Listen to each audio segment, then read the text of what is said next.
The airline announced the final boarding call, and Stella gave Alejandro one last hug. She leaned into his strong body and nuzzled his long neck. Only a few months earlier, she had graduated from school with the firm expectation that she would change the world. She had purchased a backpack, a discount airline ticket, and a guidebook named Peru on $10 a day.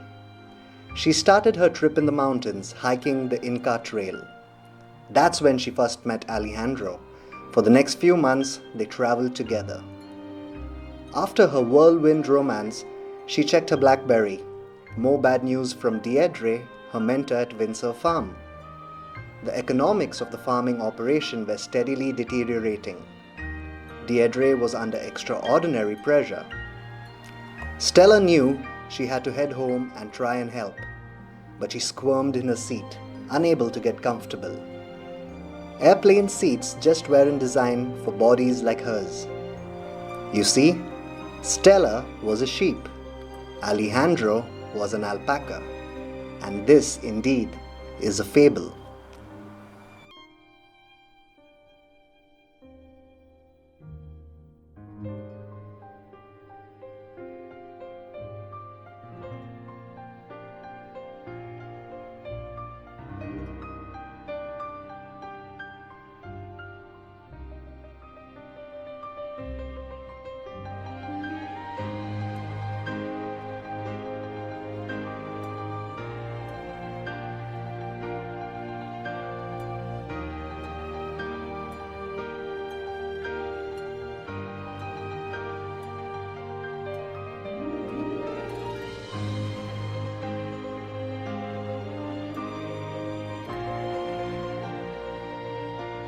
Three months ago. Back at Windsor Farm, Deirdre had been managing Windsor Farm's corn and soybean crops for about a year, and she enjoyed the challenge. Looking through Stella's email about the magic of the Inca Trail, she almost imagined herself in Peru. Stella was the most unsheepish sheep Deirdre had ever encountered, a born leader. Deirdre's father, Marcus, stepped inside her office. He had run the farm for over 2 decades, modernizing the operation and nearly quadrupling its size. Marcus tells Deirdre he wants her to take over as the farm's leader. The other animals on the farm had expected that Bull would be the next leader, but Marcus is worried that Bull will run the farm just like he did. Bull was Windsor's second in command. He headed bovine ops, the farm's dairy business, and ran it like a finely tuned milking machine. Marcus is scared that someday there will be no choice but to sell Windsor Farm to McGillicuddy, the owner of the neighboring farm. McGillicuddy runs a big, impersonal operation, not a family farm. He does not respect animals and would not treat them well. Deirdre doesn't feel ready, but she cannot refuse her father. Marcus spent the following week meeting discreetly with Deirdre to help her prepare to take over. Marcus called Deirdre and Bull into his office. Marcus explained quickly and directly what was about to happen. Bull was very angry. He lowered his head and charged out of the office. Deirdre approached him cautiously. She knew that somehow she needed to win him over. She offers to create a new role for him as Chief Operating Officer, but Bull does not warm to the idea of working for Deirdre even as a Chief Operating Officer. 2 weeks later, after taking over the management of the farm, she knew most of the animals were still not convinced of her leadership capabilities, and she was exhausted. A young stallion galloped towards her. He was named Maverick because of his tendency to think he knew more than his football coach. Mav informed her that her father was very sick. Marcus clearly appeared unwell. Meanwhile, the farm's leaders voted unanimously to award Marcus the Medal of Merit, the farm's rarest and highest honor. The next day, with Deirdre by his side, Marcus died peacefully in his sleep. Thomas and Russell, Marcus's grandsons, wanted Deirdre to retell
Stella finally arrived.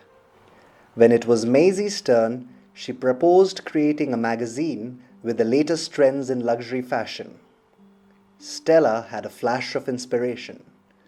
Somewhat hesitant, Stella presented her idea about selling the highest quality wool in the world by using alpaca wool. After Bull and Deirdre discussed the ideas, they narrowed it down to 3 finalists, and as an exception, they named Stella as the 4th winner for the alpaca yarn business. After much thought, Deirdre decided to go with Stella's idea. Bull, who was sitting at the other side of the desk, was unusually quiet. Bull had doubts about this new business venture and was unsure of the risks they would walk into as they knew nothing about the alpacas. He was of the opinion that they focus on their core business. Deirdre, being nervous, was determined to stay calm. She stated that doing nothing was the riskiest decision they could make. Bull stomped out of the office, shaking his head. On a Friday night, they planned a big celebration to announce the winner of the big idea hunt. Stella is thrilled and comments, "It just shows that you never know where your next crazy idea will come from." And then the party was over. It dawns on Deirdre that she hasn't really thought carefully about her next steps. The following morning, Deirdre and Bull discuss the steps they should take next. Deirdre and Bull select Mav to lead luxury wool. They could have selected someone more senior, but that would have meant taking someone out of a critical job running the existing business. Deirdre has Mav report to Rambo, since luxury wool seems most like the existing sheep wool business. At a farm-wide meeting, Mav is introduced as the leader of luxury wool. The animals are excited, and Mav lets the animals know he will be looking for volunteers to help him. Then, Bull reminds the animals that they must work harder at the existing business. After lunch, McGillicuddy comes to see Deirdre in her office. He pulls an envelope out of the front pocket of his overalls and puts it on Deirdre's desk and offers to buy the farm. Deirdre refuses to sell the farm. A few weeks later, Mav sat down with the matronly ewe who served as the farm's purchasing manager. He needed her approval before he could sign a contract with the Peruvian alpaca recruiter who had agreed to transport as many alpaca as Mav wanted to hire. There were tight standards for bringing new animals on the farm, compensation standards and spending guidelines. Mav learns how hard it is to push a new idea forward inside an established business. Everywhere he'd gone, he'd run into obstacles and nobody seemed to have much free time to help Mav. Bull is keeping all of the animals extremely busy. Rambo also seems to be unable to help. 2 weeks later, both Mav and Rambo sat down with Deirdre for a routine progress report. Both were nervous. The simple truth was that there was no progress to report. Deirdre is very angry about the lack of progress. Back in his office, Mav called the Peruvian recruiter and made arrangements to hire a dozen working alpaca without the approvals. Bull happens to catch the confirmation order and he lost his cool over Mav. Deirdre recognizes that in the contest between innovation and ongoing operations between Mav and Bull, Bull was going to win every time. Bull was working the animals very hard. They were running the core business as best possible, and this left little time for anything else. Deirdre decides that Mav should report directly to her so that she can act as a sponsor. Rambo is relieved that he can focus just on meeting Bull's demands. Deirdre gives Mav a dedicated team of 3. Maisie from marketing, Matt from sales, and Max from ops. Bull is angry to be losing 3 talented people. How was he going to do his job without them? Despite Bull's angry protests as well as the risks, she still believed she was making the right move for the farm, so long as this luxury wool venture proved a relatively quick success. The animals, because they were working so hard to please Bull, are as angry as Bull about the loss of 3 people to Mav's team. Deirdre insists that we must find a way to do 2 very different things at the same time. We have to sustain excellence in the existing business and build a new and uncertain one. Nobody said that it was going to be easy. The animals reacted poorly.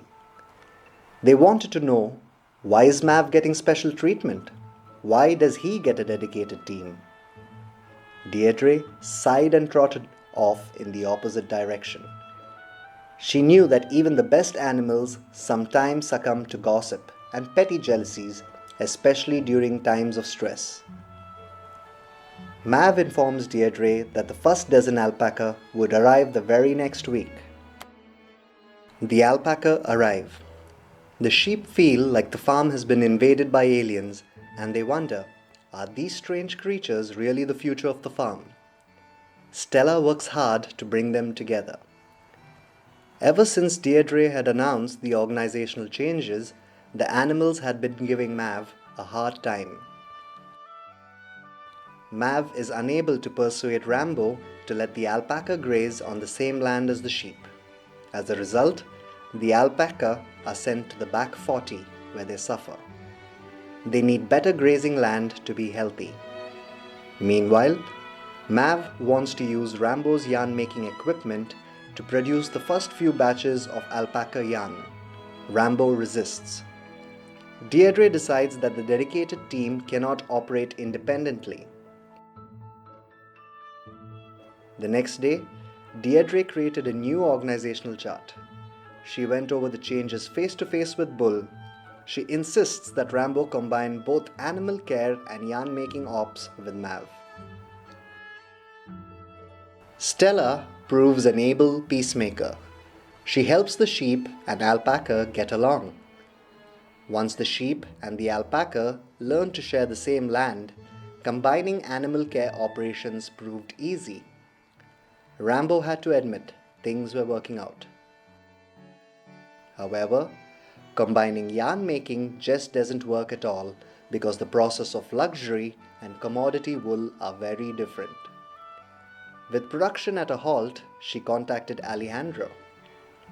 Stella immediately recognized the implications, and there was no way to organize Rambo's team in two different ways at the same time. Mav made the proposal to Deirdre for a dedicated production facility. The thought of these additional expenditures worried her deeply, but there was no choice. That night, Deirdre updated the org chart once again. In an important customer visit with a human named Lucinda, their first prospective customer, Maisie proves out of her depth. The customer wants to talk about operations. Maisie wants to talk about fashion. Mav recognizes that while Maisie was the best person on the farm for the job, that did not mean she was the best person available for the job. Mav finds Andrea through an article in a trade press, Luxury Yarn Marketer of the Year, an alpaca wool marketing expert from Peru. Though Deirdre is uncomfortable about hiring Andrea, she decides to let go. She can't simply try to force the new business into the mold that was most familiar to her. After Andrea's arrival, she insists on some important changes. Mostly, she elevates the importance of delivering what the customer wants over keeping costs low. Mav's team initially resists, but Mav formally empowers Andrea to make some critical decisions. When luxury wool orders start to roll in, Deirdre shifts her focus to other priorities. Soon, however, it is clear that conflicts on the farm are once again on the rise. The alpaca start to feel very important and let their success go to their heads, irritating the sheep. Also, Mav keeps bringing more and more alpaca to the farm. It's getting pretty crowded. There was almost a fight between the sheep and the alpaca. Making matters worse, the team that cared for the animals was very busy, barely able to keep up. Mav and Rambo yell at each other during a meeting with Deirdre, who decides to solve the problem by hiring another farm to care for some of the sheep. Later, she gives a rallying, "We must all work together as a family" speech. Mav and Deirdre are trying to evaluate the progress of the luxury wool business. Mav has not really been keeping his plans up to date. The farm was still putting far more cash into luxury wool than it was generating. The business was way behind its projections. Deirdre decided she needed a sounding board. She wanted to talk with someone objective, someone analytical, someone like Einstein. Einstein insists that the business should be treated as a disciplined experiment. The first priority is to learn from the experiment. Learning leads to better results. Mav and Einstein worked together to follow a disciplined process for managing an experiment. Another month raced by on the farm. One morning, Mav was in his office going over more numbers when Andrea tells him that she wants to invest in marketing through social networking websites and would need a new full-time marketing associate. Mav disagrees due to cash being short in supply and suggests to have Maisie look into it. Later that evening, he passed the idea by Einstein. Einstein notes that Andrea's idea is itself an experiment within the bigger experiment, the luxury wool business. Mav immediately took the proposal to Deirdre. He shared with her what Einstein had said about validating every major expenditure.